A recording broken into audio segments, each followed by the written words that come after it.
અને ત્રીજું એમ કહેવા પાછળનું પ્રયોજન આપણે આગળના પ્રકારમાં જોયું કે જડતા, કોમળતા કે સુંદરતાનો અર્થ કે શીતળતાનો અર્થ અહીંયા અભિપ્રેત છે. પારુલબેન, આગળ થોડી વિદ્યાર્થી મિત્રોને ગુજરાતી ઉદાહરણો સાથેની આપણે વાત કરીએ. આ લક્ષણાની જે શક્તિ છે આમ તો વ્યવહારમાં પણ એટલી જ વિનિયોગમાં આવતી હોય છે, કારણ કે કોઈ પણ વ્યક્તિ અભિધા વેરમી જાય છે અને પછી લક્ષણા શરૂ થાય છે. એટલે વ્યવહારમાં સૌથી વધારે જો અભિધા પછી ઉપયોગમાં આવતી હોય તો તે લક્ષણા શક્તિ છે. જ્યારે વ્યંજના શક્તિ છે એ મોટા ભાગે સાહિત્યમાંથી આપણને પ્રાપ્ત થતી હોય છે. અભિધા અને લક્ષણા ઉપરાંત જે વ્યંગ્યાર્થ સ્ફુટે છે અને જે શક્તિ કામે લાગે છે એને બેન આપણે વ્યંજના શક્તિ કહી શકીએ છીએ. હવે જ્યારે લક્ષ્યાર્થ પણ વિરમી જાય, વાચ્યાર્થ પણ વિરમી જાય અને જે શક્તિ કામે લાગે છે એને આપણે વ્યંજના શક્તિ કહીએ છીએ. અભિધા અને લક્ષણા પછી એ જ્યારે પોતાનું કામ પૂરું કરી દે છે અને કવિઓ પોતાના સાહિત્યમાં બેન વ્યંજના શક્તિનો ભરપૂર ઉપયોગ કરતા હોય છે. એમ કહી શકાય કે વ્યંજના તો કવિઓના કે સાહિત્યકારોના શ્વાસમાં છે. બરાબર છે. એટલે શબ્દનો જે વિશિષ્ટ અર્થ છે, શબ્દકોશનો જે અર્થ છે, એને જ્યારે સર્જક છોડી દે છે ત્યારે જે શબ્દ, ધારો કે આપણે સાહિત્યમાં ચંદ્ર એવો અર્થ લઈએ છીએ ત્યારે એનો અર્થ આપણા વ્યવહાર કરતાં અલગ થતો હોય છે અને ત્યાં સર્જક કામ કરે છે ચંદ્ર સાથે, એની લક્ષણાથી પણ આગળ. હવે આ જે વ્યંજના શક્તિ છે એ અભિધા શક્તિ છે, સ્વતંત્ર છે, કારણ કે બોલતા વેત એનો અર્થ મળે છે, ખબર પડી જાય છે. જ્યારે લક્ષણા શક્તિ છે બેન એ અભિધા જ્યારે વિરમે ત્યારે જ લક્ષણા પ્રવર્તવી શરૂ થાય છે. એટલે એ સ્વતંત્ર નથી, એ અભિધા પર નિર્ભર છે. ત્યારે વાચ્યાર્થના પુલ ઉપરથી જ આપણે લક્ષણા જઈ શકીએ. એટલે એ બંને શક્તિ કરતાં વ્યંજના શક્તિનું આપણે ત્યાં બહુ માધ્યમ, પૂર્વના મીમાંસાઓએ પણ કરેલું છે અને પાશ્ચાત્ય મીમાંસકોએ પણ આ વ્યંજના શક્તિનું બહુ માધ્યમ કરેલું છે. એટલે આ વ્યંજના શક્તિ વિશે બેન આપણે હવે થોડી વાત કરીએ. બરાબર. મમ્મટ છે એ ધ્વનિવાદી છે અને અમારે સંસ્કૃતમાં તો મમ્મટ એમ કહે છે કે વ્યંજના જ મુખ્ય છે. વ્યંજના જ મુખ્ય છે. સરસ મમ્મટે ઉદાહરણ આપ્યું છે કે એક નાયિકા એના નાયકને સંદેશો એની સખી સાથે મોકલાવે છે અને સખી સાથે જ્યારે નાયકને સંદેશો મોકલે છે ત્યારે સંદેશો લઈ જનારી સખી જ નાયકની સાથે વિલાસ કરીને આવે છે, એના પ્રેમમાં પડીને આવે છે. પાછી ફરે છે ત્યારે પોતાની સખી એટલે કે નાયકની નાયિકાને જઈને કહે છે કે હું સંદેશો આપી આવી. પેલી સખી જે નાયિકા હતી એ સમજી જાય છે કે તું માત્ર મારો સંદેશો આપીને નથી આવી, તું મારા નાયક સાથે વિલાસ કરીને. ત્યારે સરસ એણે કીધું કે સાધુ દૂતી પુનઃ સાધુ, સાબાસ સખી ફરીથી સાબાસ. માણસ જ્યારે કોઈ શબ્દ બે વખત બોલે છે ત્યારે એની અંદરનો જે અર્થ, વ્યંગ્યાર્થ છે એ ખરેખર સમજવા જેવો. આમ તો એવું છે કે વ્યંજના સાહિત્યકારો નિરૂપે છે પણ વાચકના મન માટે પણ અરસિકેશુ કવિત્વ નિવેદનમ જેવું ન થવું જોઈએ. માટે એ વાચક પણ તૈયાર હોવો જોઈએ, એ વગર વ્યંજના શક્તિ નિષ્પન્ન નહીં થાય. એટલે પેલી સખી કહે છે કે સાધુ દૂતી પુનઃ સાધુ, સાબાસ સખી ફરીથી સાબાસ, કર્તવ્યમ કિમથ પરમ, તે તારું કર્તવ્ય બરાબર રીતે ભજવ્યું છે. યન મદનાર્થે વિલુનાસી, તું જે કામ માટે ગઈ હતી દંતૈરપી નખૈરપી, હું તારા શરીર ઉપર નખના અને દાંતના નિશાન ઉપરથી સમજી ગઈ છું કે તે તારું કામ બહુ સરસ રીતે. હવે જુઓ અહીંયા, અને પછી કહે છે કે તું તો, પેલી સખી કહે છે કે હું તો વાવડીમાં સ્નાન કરવા ગઈ હતી. તો કે નહીં, તું વાવડીમાં સ્નાન કરવા નહીં, તું તો મને ખ્યાલ છે તું પેલા અધમ પાસે ગઈ હતી.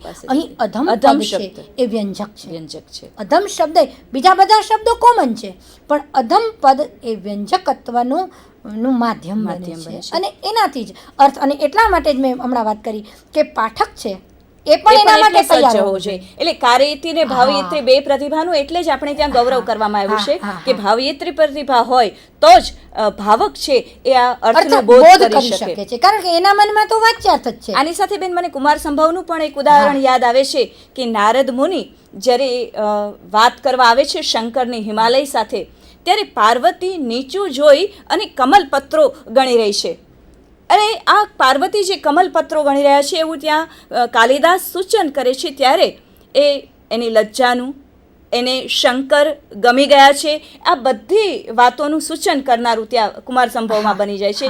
એવું જ શાકુંતલમાં પણ મને યાદ આવે છે કે જ્યારે શકુંતલા દુષ્યંતને મળી, એક પર્ણકુટીમાં મળ્યા છે અને લતા મંડપમાંથી જ્યારે એ મળી અને નીકળે છે ત્યારે શકુંતલા એની સખીઓ સાથે જઈ રહી છે.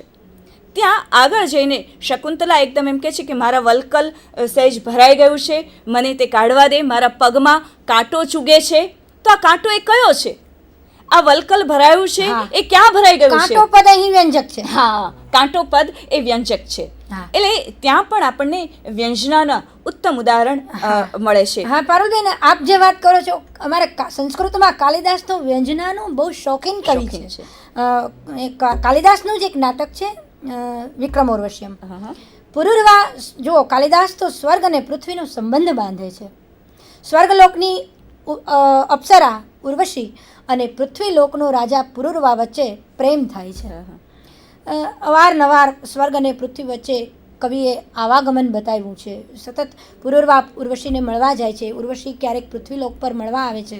એમાં એક વખત ઉર્વશી પુરુરવાને મળવા આવવાની તૈયારી કરી રહી છે સ્વર્ગમાં, અને એ તૈયાર થાય છે. આમે સ્ત્રીઓને તૈયાર થવાનો વિશેષ શોખ હોય છે. અને એટલું જ નહીં, તૈયાર થયા પછી પણ એને એમ હોય છે કે હું કેવી લાગુ છું, એવું કોઈક મને કહે.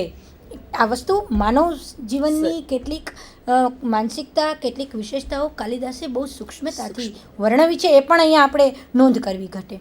એટલે ઉર્વશી તૈયાર થાય છે અને આમે પ્રેમીને મળવા જતી સ્ત્રી, અને પછી પાછી અભિસારિકા, અને પાછી પોતે અપ્સરા, રૂપવાન તો હોય જ, એમાં શું કચાશ હોય. ત્યાં એની સખી ચિત્રલેખા આવે છે અને એ ચિત્રલેખાને પહેલાં રાહ જોવે છે કે ચિત્રલેખા મને કહે કે તું કેવી લાગે છે. પણ ચિત્રલેખા પહેલાં કંઈ કહેતી નથી, એટલે સ્ત્રી સહજ સ્વભાવને એટલે પૂછે છે કે હું કેવી લાગુ છું. ત્યારે ચિત્રલેખા એક વાક્યમાં સરસ ઉદાહરણ એનો ઉત્તર આપે છે કે યદિનામ અહમ પુરુરવા. અરે મને એમ થાય છે કે હું જ પુરુરવા હોત તો. બરાબર બેન, બરાબર. આ અહીંયા વ્યંજનાનું ઉદાહરણ છે. જગન્નાથના હમણાં ગંગા લહરી સ્તોત્રની મેં વાત કરી, તો કવિએ બહુ સરસ ગંગાની એમાં પ્રશસ્તિ કરી છે.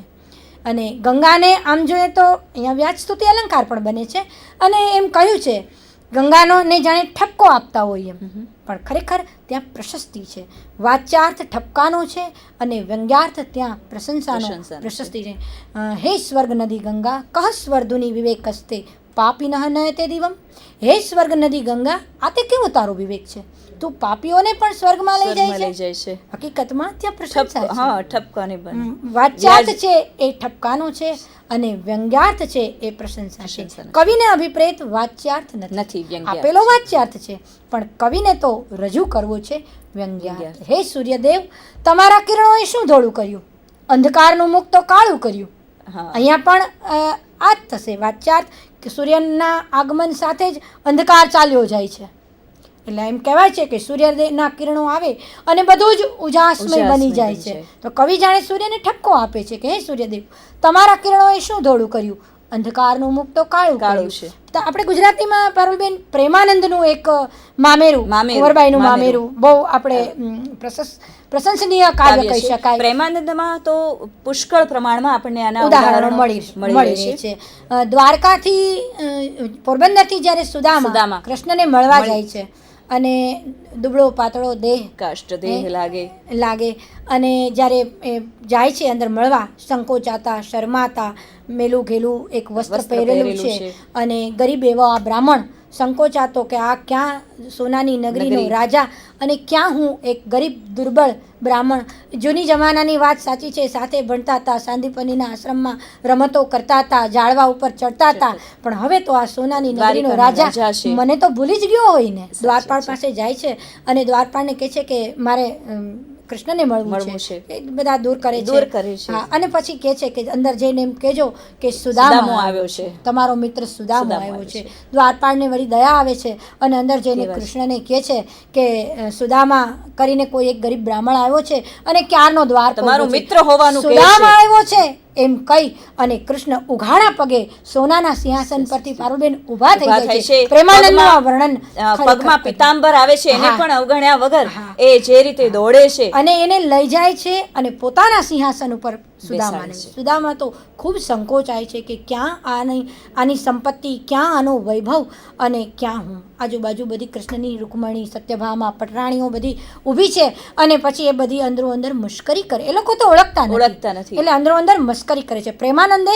અહીંયા એનું વર્ણન કર્યું છે, સુદામા ચરિતમાં એનું વર્ણન કર્યું છે કે જાદવ સ્ત્રી તાળી દઈ હશે, ધન્ય નગર જે આનર વસે, કીધા હશે વ્રત તપ પાર, તે સ્ત્રી પામી હશે આ ભરથાર. અને એ સમયે સ્ત્રીઓનું જે વર્ણન કર્યું છે, દાંતમાં સાડીનો પાલવ રાખી, અને એમાં તો એની નિરીક્ષણ શક્તિ પણ અદ્ભુત દેખાય છે. હા, એક વ્યંજનાનું ઉદાહરણ શાકુંતલનું આપે હમણાં વાત કરી, એવું જ એક હું પણ લાલચ કહેવાની રોકી નથી શકતી.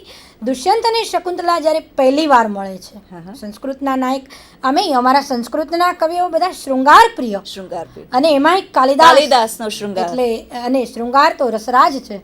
એટલે સૌ પ્રથમ દુષ્યંત કણવના આશ્રમમાં પ્રવેશ લે છે. હા, મહાંતમ આ તો આશ્રમનું મૃગ છે, અને હંસો નહીં એમ કહે છે. વસ્ત્રો, બધા શસ્ત્રો બધું ત્યાં મૂકે છે, અને રાજસી માનસિકતા પણ આડકતરી રીતે કાલિદાસ એવું કહે છે કે ત્યાં મુકાઈ જાય છે. શસ્ત્રોની સાથે સાથે રાજસિકતા, હવે સાત્વિક વાતાવરણમાં પ્રવેશ કરે છે.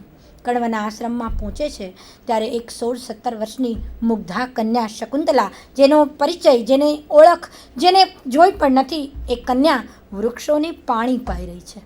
બહુ સરસ કાલિદાસનું આ વર્ણન છે. કાલિદાસ છે ને આમ તો એક સાયકેટ્રિસ્ટ હતો. એણે એની જે બધી પાત્રોની માનસિકતા છે સતત એણે વ્યંજના વ્યક્ત કરી છે, પણ સાથે સાથે એની આ જે નિરીક્ષણ શક્તિ છે એ પણ ખરેખર અદ્ભુત છે. અંદર પ્રવેશ કરે છે, પાછળથી શકુંતલા વૃક્ષોને પાણી પાય છે, અને બેક સાઈડ દુષ્યંત પ્રવેશ કરે છે, જોવે છે. મુખ તો હજી જોયું નથી કે પ્રશંસાનો વારો આવે, પણ ત્યાં તો કાલિદાસ કે જેને વર્ણનમાં તો ક્યાંય કોઈ પહોંચી જ ન શકે, અને એક ભમરો છે એ શકુંતલાના મુખની આજુબાજુ ગુંજારવ કરે છે. અને કાલિદાસ છે એ શકુંતલાના મુખમાં ભ્રાંતિમાન અલંકાર મૂકી અને વ્યંજના નિષ્પન્ન કરે છે. અયમ પ્રમત્ત મધુપહ ચ ઇતિ તવ મુખમ પંકજમ. અરે આ પ્રમત્ત બનેલો, આ દીવાનો બનેલો ભમરો તારા મુખને કમળ સમજે છે. એને પણ ભ્રાંતિ થઈ ગઈ. એવું જ ઉદાહરણ મને મધ્યકાળમાં શામળમાં દેખાય છે. નંદ 32માં એવું ઉદાહરણ આપે છે કે ધોબી રાત્રે કપડાં ધોઈ રહ્યો છે, ત્યારે નગરચર્યા કરવા નીકળેલો રાજા એમ પૂછે છે કે ભાઈ તું રાત્રે કેમ કપડાં ધોવે છે? ત્યારે ધોબી એનો ઉત્તર આપે છે કે જો હું દિવસે કપડાં ધોઉં છું તો ભમરા મને પજવે છે. બરાબર. એટલે આ રીતે વ્યંજના બહુ સરસ રીતે શામળતાણ સ્ફુટ કરે છે કે ભાઈ એ પદ્મિનીના વસ્ત્રો ધોઈ રહ્યો છે, એટલે પદ્મિનીના પ્રસ્વેદની એવી સુગંધ છે કે ભમરાઓ દિવસે કપડાં નથી ધોવા દેતા. એટલે ભમરાનું આપે કહું એટલે તરત જ મને બેન શામળ યાદ આવ્યું કે આવી રીતે એ પણ બરાબર છે. પણ આમ તો મધ્યકાળનું સાહિત્ય સંસ્કૃત સાહિત્યમાંથી પ્રેરણા લઈને જ આગળ આવેલું છે, એટલે એમાં આવા ઉદાહરણો કહી શકાય કે સંસ્કૃત સાહિત્ય જ તમામ ભાષાઓના સાહિત્યનું ઉપજીવી છે. આપે જે વાત કરી કે ધોબી કપડાં ધોવે છે, એના પ્રસ્વેદની સુગંધ આવે છે, એમાં ભમરાઓ ગુંજારો એના કારણે કરે છે, એવું જ એક ઉદાહરણ છે. આમ તો એ સામાન્ય અલંકારનું ઉદાહરણ પણ છે કે એક નાયિકા, એક રાજકુંવરી ખૂબ સુંદર છે અને કમળ સરોવરની અંદર સ્નાન કરી રહી છે. આખું સરોવર કમળોથી આચ્છાદિત છે, સુંદર મજાની સુગંધ આવી રહી છે, કોમળ કોમળ કમળો ખીલી રહ્યા છે, અને એમાં આ સુંદર એક સુંદરી નાયિકા કે રાજકુંવરી એમાં સ્નાન કરી રહી છે. મિત્રો, ત્યાં જ એક યુવક ત્યાંથી પસાર થાય છે, અને એ યુવક પેલી નાયિકાને એમ થાય છે કે હું તો નિર્વસ્ત્ર છું, અને આ તો કોઈ પુરુષ અહીંથી આવી રહ્યો છે, હવે હું શું કરીશ? આખું સરોવર કમળોથી છવાયેલું છે. પેલો યુવક ધીમે ધીમે ધીમે નજીક આવે છે. વસ્ત્રો તો એની પાસે છે નહીં, એટલે રાજકુંવરી એક તરકીબ કરે છે. પોતાનું આખું જે શરીર છે ધડ ડોક સુધીનું એ પાણીમાં નાખી દે છે, અને કમળોની સાથે જ પોતાના મુખને રાખી દે છે. પેલો યુવક ત્યાંથી જોયા વગર જ પસાર થઈ જાય છે. એને એમ થાય છે કે આ તો બધા કમળો જ છે. કહેવાનો અર્થ છે, વ્યંજના એ છે કે કમળ અને રાજકુંવરીના ચહેરામાં કોઈ ભિન્નતા નથી. વાસ્તવમાં અહીંયા બે વસ્તુ છે કે એક વાચ્યાર્થ અને એક વ્યંગ્યાર્થ, વ્યંગ્યાર્થ. પણ વાચ્યાર્થ કરતાં વ્યંગ્યાર્થ વધારે નિષ્પન્ન થાય છે. આમ કહેવાય આ બધી ચર્ચાના અંતે આપણે એવું કહી શકીએ વ્યંગ્યાર્થ છે એ કાવ્યનો આત્મા છે. મીમાંસકો એને ધ્વનિ પણ કહી શકે, અલંકાર પણ કહી શકે. આપણે પૌર્વાત્ય મીમાંસામાં કાવ્યના આત્મા અનેક રીતિ, ઔચિત્ય, પણ આ બધું જ છેવટે તો વ્યંગ્યાર્થ છે, ધ્વનિમાં વિરમે છે એમ કહી શકાય. હા, એમ કહી શકાય. એટલે કાવ્યનો આત્મા એ વ્યંગ્યાર્થ છે એવું આપણે કહી શકીએ. વ્યંજના જુદા જુદા સંજોગોમાં પણ નિર્માણ પામે છે. બે વ્યક્તિની હાજરીમાં આપણે કોઈકને કંઈક કહેવું હોય અને એના બદલે આપણે મારે તમને કહેવું હોય પણ હું બીજાને કહું અને તમને સંભળાવી દઉં તો એ પણ વ્યંજના છે. શાબ્દી વ્યંજના અને અર્થી વ્યંજના, અને એ પર પાછા પેટા પ્રકારો વ્યંજનાના પણ આપણા અલંકારિકોએ દાખલા તરીકે કર શબ્દ છે તો કરના ઘણા બધા પર્યાયો છે. કર એટલે કિરણ, કર એટલે આપણે કરવેરો ટેક્સ જેને કહીએ છીએ, કર એટલે હાથ, કર એટલે સૂંઢ, એવા ઘણા બધા છે. આ શાબ્દી વ્યંજનાનું લક્ષણ છે. પણ શાબ્દી વ્યંજનામાં પારુલબેન એવું છે કે પર્યાય શબ્દ ચાલતો નથી. કર એટલે કર જ આવે છે કે રાજા કર ઉઘરાવે છે તો ત્યાં કર શબ્દ જ લેવો પડે, એના બદલે તમે બીજો પર્યાય ન લઈ શકો. એનાથી સરસ ઉદાહરણ આપું કે ખેડૂત એ જગતનો તાત છે. હવે તાત બદલે તમે પિતા શબ્દ મૂકો, જનક શબ્દ મૂકો તો બરાબર આપણને અર્થ અભિપ્રેત રૂચશે નહીં. એક પેલું છે હરેન્દ્ર દવેનું કાવ્ય ફૂલ કહે ભમરાને ભમરો વાત વહે ગુંજનમાં. હવે ત્યાં ફૂલની બદલે આપણે પુષ્પ શબ્દ લઈશું તો બંધ નહીં બેસે. અર્થ ભલે હોય, કુસુમ મૂકીએ, પરંતુ એનાથી કોઈ અર્થ આપણને જે પ્રોપર વર્ડ મળવો જોઈએ, અર્થ મળવો જોઈએ, એ મળતો નથી. અને જ્યારે આર્થી વ્યંજનામાં એવું છે કે એનો પર્યાય કોઈ પણ લઈશું, કોઈ પણ લઈ શકાય છે. કોઈ પણ સશંખ ચક્ર હરિ, શંખ અને ચક્ર વાળા હરિ એવો અર્થ આપણે અહીંયા લઈએ છીએ, પણ શંખ અને ચક્રના સામીપ્યને કારણે હરિનો અર્થ વિષ્ણુ એવો આપણને ત્યાં અભિપ્રેત થઈ જાય. એટલે કેટલાક શબ્દોના રામ અને અર્જુન, જ્યારે આપણે રામ અને લક્ષ્મણ એમ કહીશું તો લક્ષ્મણ શબ્દના સામીપ્યને કારણે એક એવો અર્થ આપણને, રામ એટલે આમ તો બે અર્થ, પરશુરામ પણ છે અને રામ પણ છે અને બલરામ પણ છે. અને એવી જ રીતે બેન મને બીજું અર્જુન શબ્દ, અર્જુનના પણ બે અર્થો છે. કાર્તવીર્ય પણ છે અને અર્જુન. અને જો